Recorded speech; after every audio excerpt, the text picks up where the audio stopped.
एक मजाकिया कहानी One बताऊं। time we went to a family, एक बार हम एक परिवार से मिलने गए, and the lady in that house, she said, Pastor, Satan has done this in our life, and Satan has done, and Satan and Satan and Satan and Satan. और जब हम उनसे मिलने गए तो आंटी ने कहा कि पास्टर जी, शैतान ने हमारी जिंदगी में ये किया, शैतान ने। She said Satan more than 20-30 times. उन्होंने 20-30 बार से ज्यादा बार शैतान बोला। So we said, okay, auntie, can you bring Bible? हमने कहा ठीक है आंटी, अपनी बाइबल ले आओ जरा। And she went to get the Bible. Aunty Bible लेने गई। 5 minutes, 5 मिनट हो गए, 10 minutes, 10 मिनट हो गए, 15 minutes. 15 मिनट हो गए। We are wondering where she is. हम सोच रहे थे आंटी का चली And then गई। she comes with her Bible. फिर आंटी बाइबल लेके आती है, मिट्टी झाड़ते हुए उसमें से। No wonder Satan was playing football with that family. इसमें कोई हैरानी की बात नहीं है फिर कि शैतान उनके परिवार के साथ फुटबॉल खेल रहा है। Because the word of God is the sword of the spirit. क्योंकि परमेश्वर का वचन आत्मा की तलवार है। Amen. Bible is not given as an accessory, it's the weapon in the kingdom of God. Bible सजने संवरने के लिए नहीं दी गई, बाइबल परमेश्वर के राज्य में हथियार है। It's time the body of Christ will dust off their sword and will become people of God who will learn to talk to the enemy. समय आ गया है कि मसीह की देह अपनी तलवार पर से मिट्टी झाड़ दे और दुश्मन से बात करना सीखे उस तलवार के द्वारा। Amen.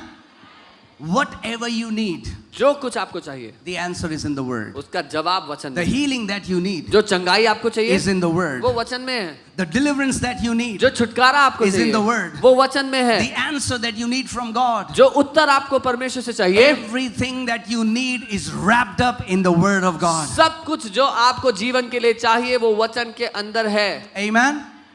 But just because it is written in the Bible, it will not happen with you automatically. लेकिन सिर्फ इसलिए कि ये बाइबल में लिखा हुआ है तो अपने आप नहीं होगा आपके Let me साथ। say that again. दोबारा कहता हूँ, Just because something is written in the Bible will not happen with you automatically. सिर्फ इसलिए कि बाइबल में कुछ लिखा है तो अपने आप आपके साथ नहीं होगा। You only get to experience the portions of the Bible that you believe and that you speak. आप अपनी बाइबल के केवल उन्हीं अंशों का अनुभव करेंगे जीवन में जो आप मानते हैं और बोलते हैं। Amen.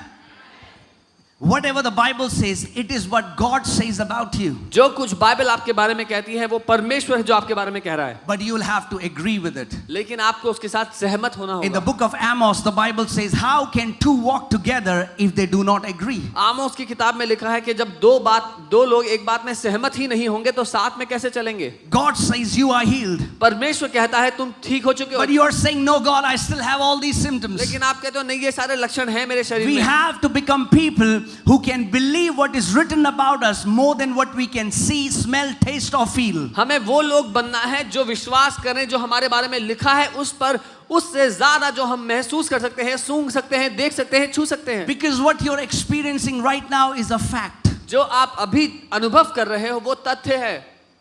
Okay? It's a fact. वो एक तथ्य You है, can see it. आप उसको देख सकते You हो, can feel it. It has come in the doctor's report. It's a fact. महसूस कर सकते हो, डॉक्टर की रिपोर्ट में आया है, ये एक तथ्य है। But what God says about you is the truth.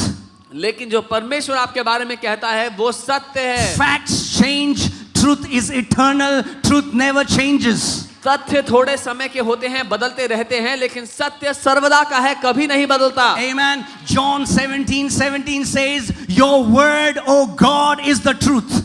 यूहन्ना 17:17 में यीशु ने कहा कि तेरा वचन परमेश्वर सत्य है। Your word, O God, is the truth. हे परमेश्वर